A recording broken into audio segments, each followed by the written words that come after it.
Hello, YouTubers. I thought that I would bring you a special edition this evening about the supermoon. This is a historic event, and many of us will not be around to see it come around the next time. I know I wasn't here to see it the last time, so it's pretty much a once-in-a-lifetime deal for somebody to be able to see the supermoon.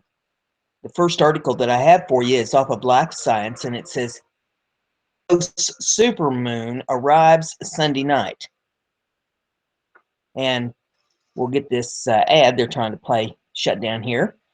Okay, it says this month's bright supermoon.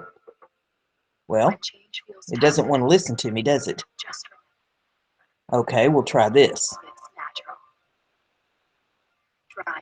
Well, it's just being difficult.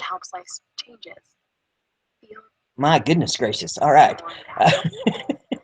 I think I've got it now. All right, the moon travels in an oval shape orbit around the Earth, but on average, the natural satellite is about 238,800 miles away, according to NASA.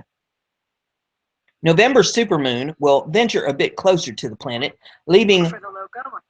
Well, what on earth?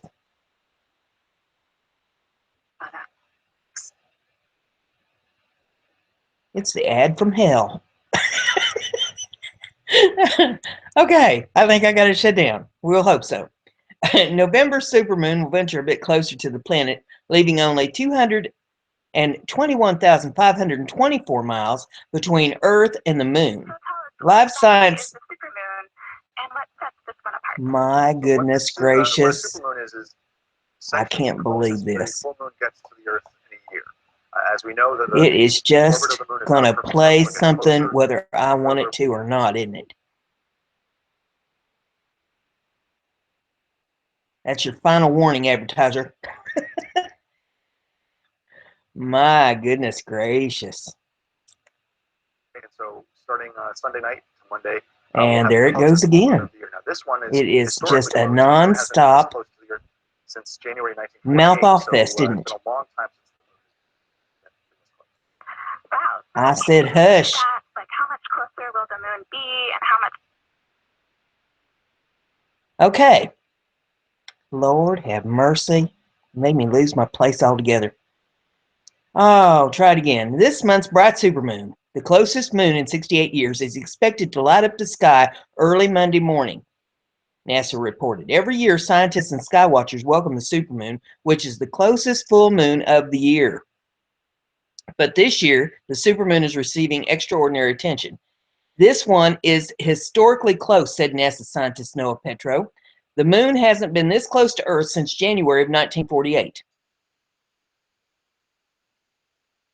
And there are videos in this. If you want to put up with them, you can pull them up and listen to them yourself. I'm not going to take any copyright strikes over their foolishness. All right, the moon travels in an oval shape orbit around the Earth, but on average, the natural satellite is about 238,800 miles away, according to NASA. November's supermoon will venture a bit closer to the planet, leaving only 221,524 miles between Earth and the moon. Live Science sister site space.com reported. That distance is measured from the center of the Earth to the center of the moon. Granted, the space between Earth and the moon will still be vast.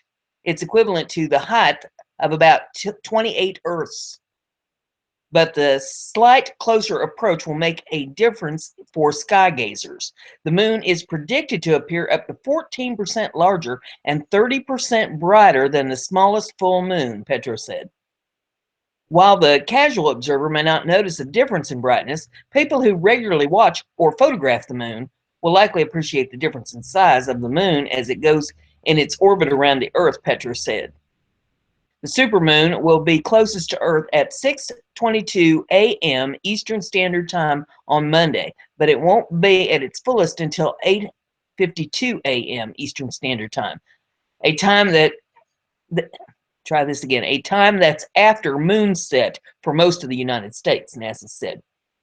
But even if you miss that full moon moment, the moon will be nearly full for most of Sunday night, November the 13th, and even Monday night, November the 14th, providing prime watching time for the public, Petro said.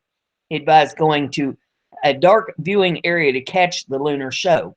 Find a clear space where you're free, certainly of bright lights, but even of tall buildings and trees that will obstruct your view, especially when the moon is low in the sky, he said. Later on at night, when the moon is high in the sky, any spot is going to be fine.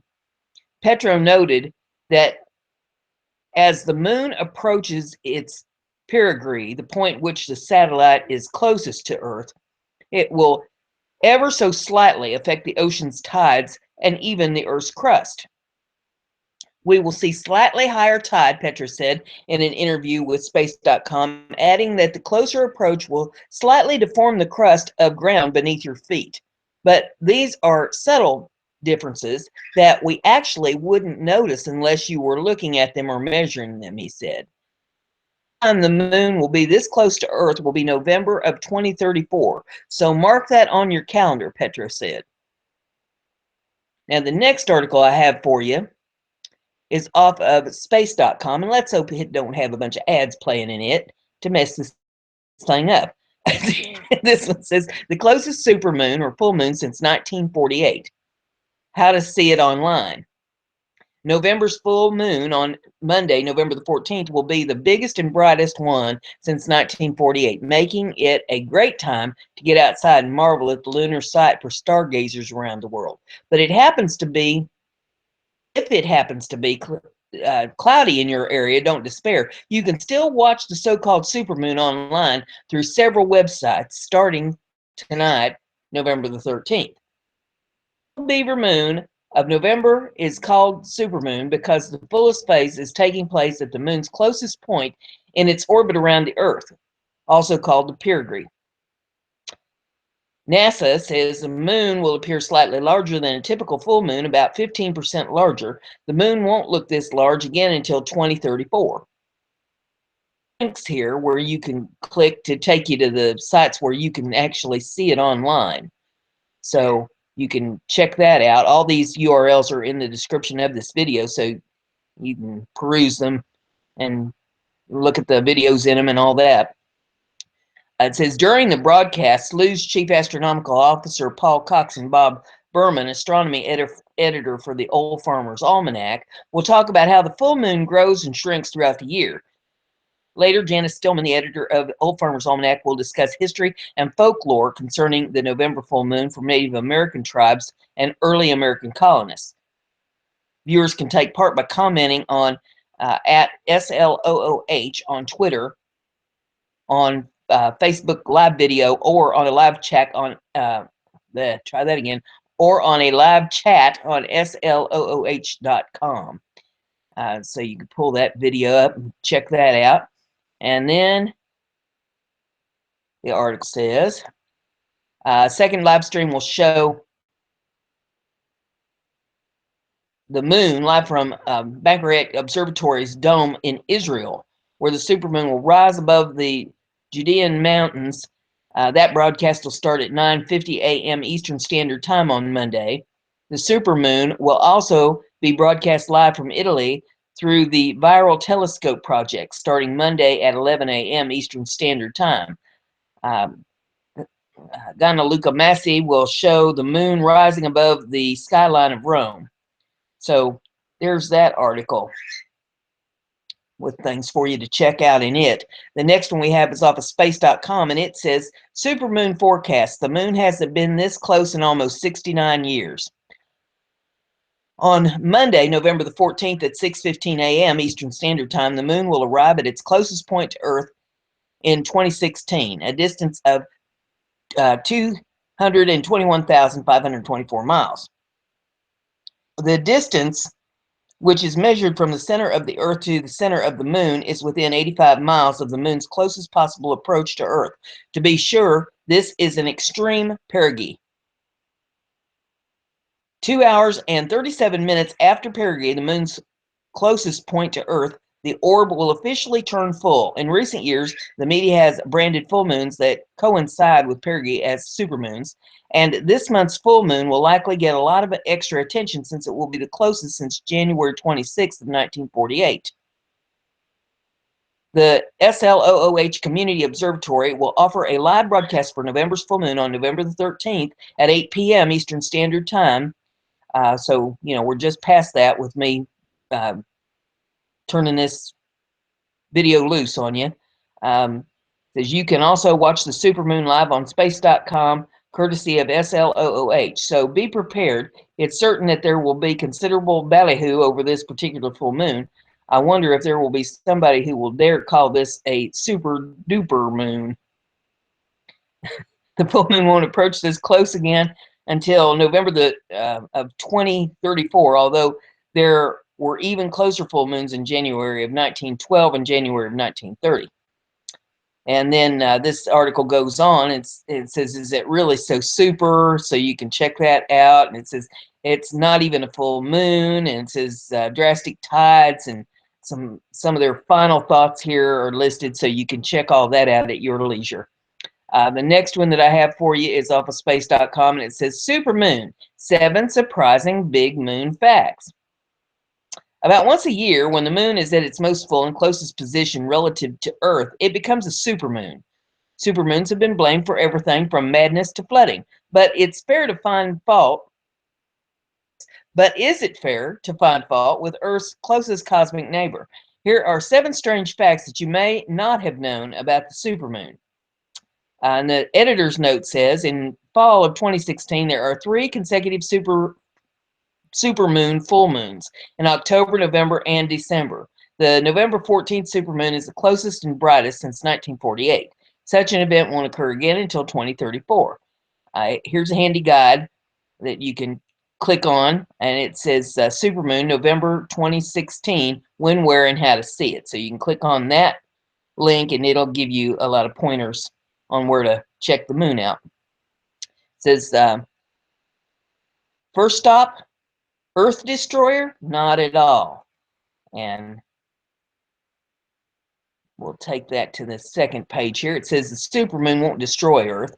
Despite claims some people around the world, supermoon will not destroy the Earth. The supermoon happens when the moon is at its perigee, the point in its orbit that brings it closest to Earth, and its fullest phase.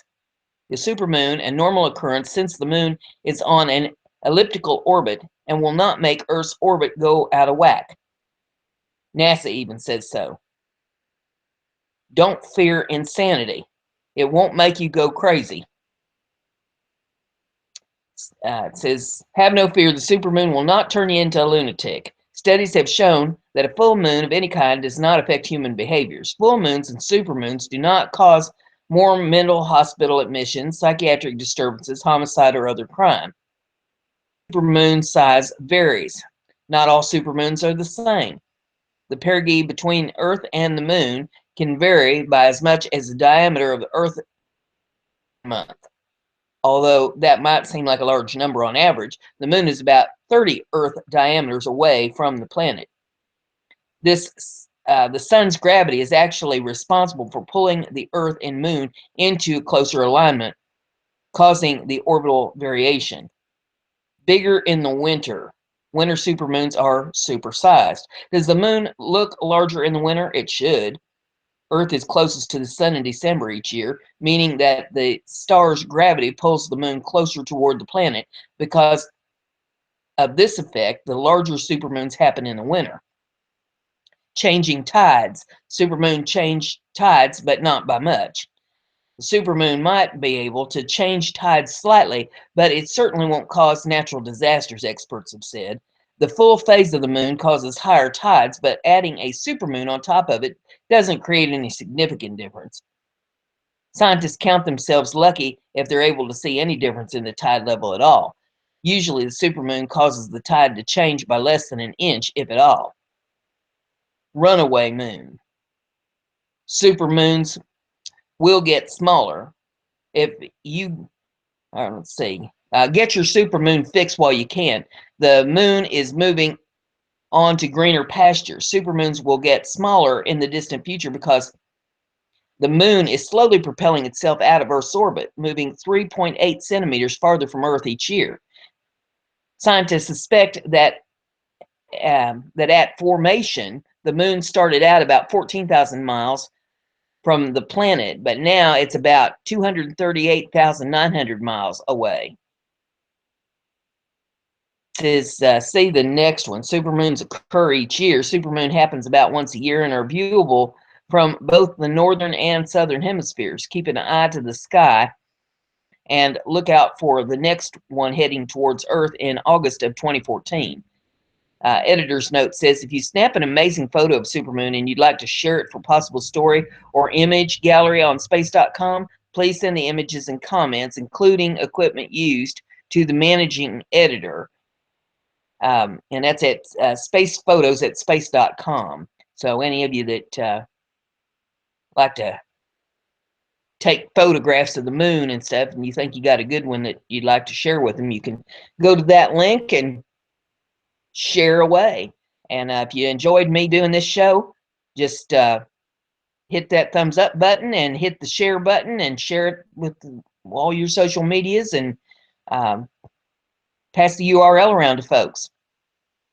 See you later. Bye.